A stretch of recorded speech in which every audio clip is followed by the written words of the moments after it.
Не только Курская область потеряна для Кремля. Кадыров призывает потерпеть 2-3 дня и погибшие от российского удара украинские дети. Обо всем этом расскажу подробнее в эфире «Нехта». Самые важные и интересные новости. Танки для борьбы с терроризмом. В нескольких областях РФ введен режим контртеррористической операции. Это и вторжение, и наступление. Это точно никакой не ДРГ. Если на Курской АЭС все стабильно, откуда тогда проблемы с электричеством в области? Лукашенко обещает отомстить за нарушение воздушного пространства Беларуси и отправит войска на границу. Взаимодействие было исключительно с российскими войсками. Спасибо, что смотрите, спасибо за доверие. Не забывайте про лайки и комментарии, не забывайте подписываться на канал и про кнопочку «Супер спасибо» тоже не забывайте, ведь так вы можете нас поддержать. Поехали.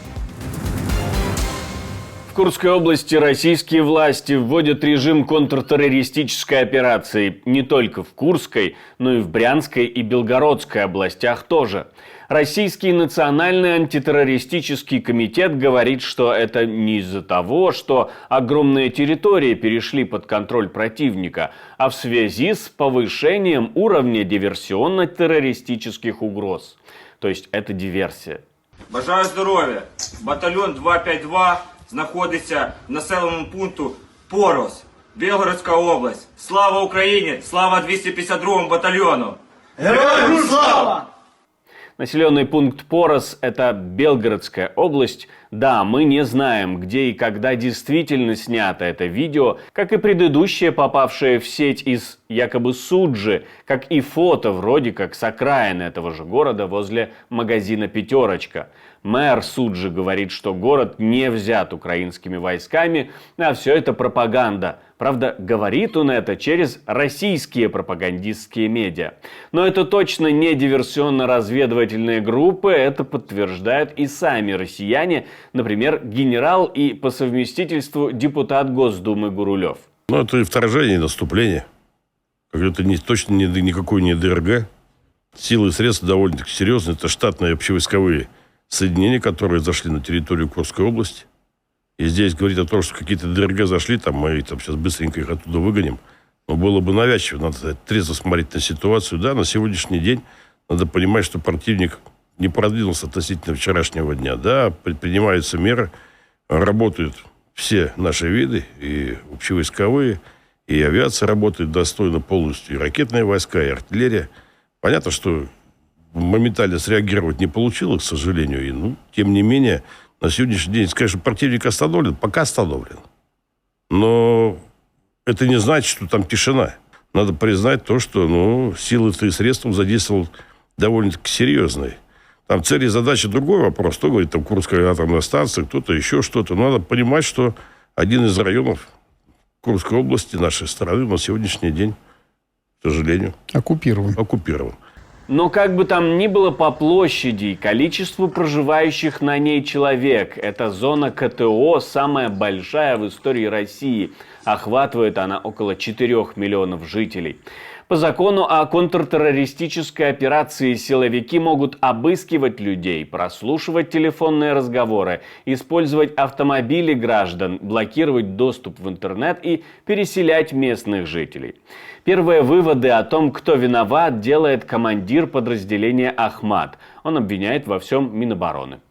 Потом получилось так, что некоторые руководители Министерства обороны, я так понял, они настолько обманывали, и получилось так, что обманули сами себя. Такая картина у нас сейчас вырисовывается. А Рамзан Кадыров, глава Чечни, призвал подождать 2-3 дня для хороших результатов.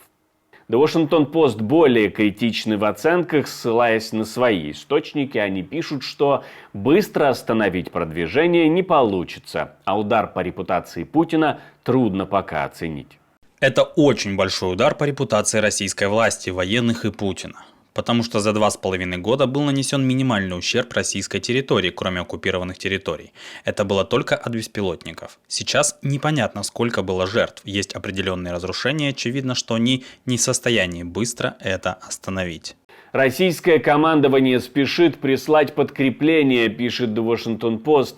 Действительно, Минобороны РФ отчитались о перебрасывании танковых частей и даже показывают видео, на котором почему-то танки на огневых позициях с чехлами на дулах. Населенный пункт Суджа – это крупнейшие логистические центры, поэтому, соответственно, это перекресток нескольких дорог. И продвижение может быть по нескольким направлениям одновременно, что и демонстрирует вооруженные силы Украины.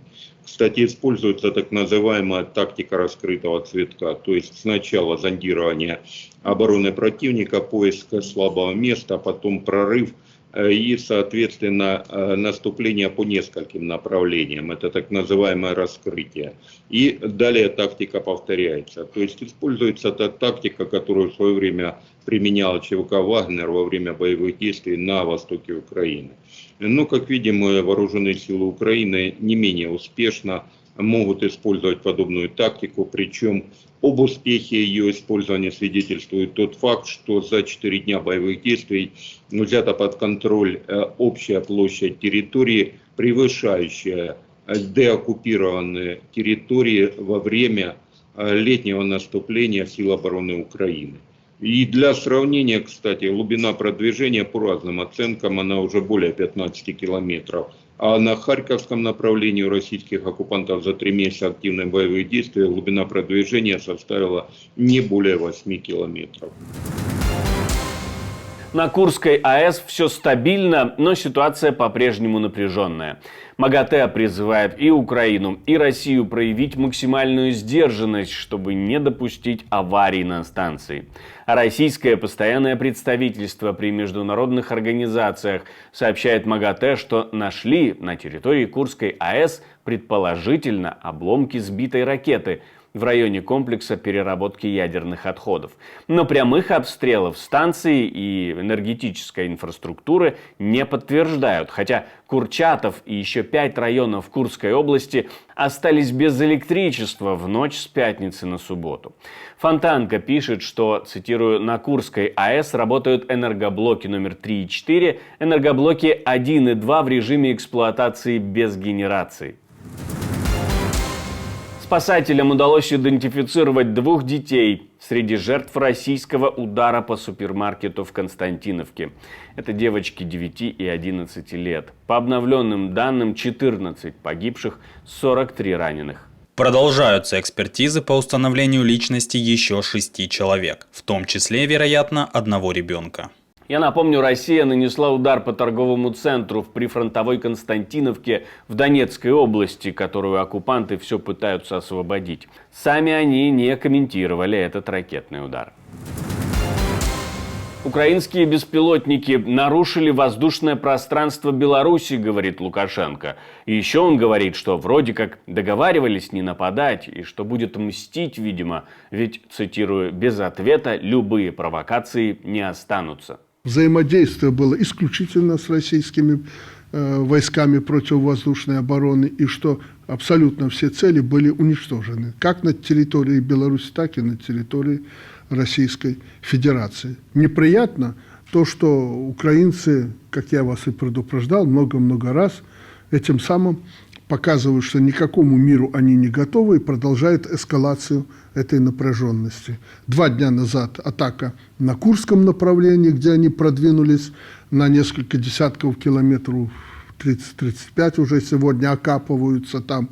Ну и вот эта провокация с целью ударов по Российской Федерации. Какой ответ собирается приготовить Лукашенко и его Министерство обороны, мы, я думаю, скоро увидим. Но то, что его подталкивают к полноценному вступлению в войну, об этом пишут даже российские политологи. Обвинения звучали как в информационном поле Российской Федерации на уровне так называемых Z-пабликов, так и, соответственно, официальные СМИ. Поэтому и Лукашенко вынужден был реагировать подобного характера заявлением о том, что якобы украинская сторона нагнетает обстановку на украино-белорусской границе и, соответственно, вооруженные силы Беларуси вынуждены были реагировать. И дальнейшая реакция – это, соответственно, передислокация вооруженных сил Республики Беларусь непосредственно на государственной границе. То есть россияне рассчитывают на то, что передислокация вооруженных сил Республики Беларусь позволит создать условия для оттягивания оперативных резервов Генштаба Вооруженных сил Украины с потенциальных и основных направлений российского удара. А в первую очередь речь идет о Донецком направлении. Ну и, соответственно, по мнению россиян, якобы подобные действия белорусской стороны должны поставить на паузу дальнейшее продвижение контингента вторжения в Курской области. Падение самолета в Бразилии. На борту находился 61 человек, погибли все. И жертв могло быть больше. Около 10 человек не попали на рейс по разным причинам. Медиа сообщают, что судно не подавало сигналов бедствия. По этому поводу в стране объявлен 3-дневный траур. В центре Варшавы белорусы собрались, чтобы отметить 4-ю годовщину начала протестов против режима Лукашенко. Демонстранты несли портреты политзаключенных и бело-красно-белые флаги.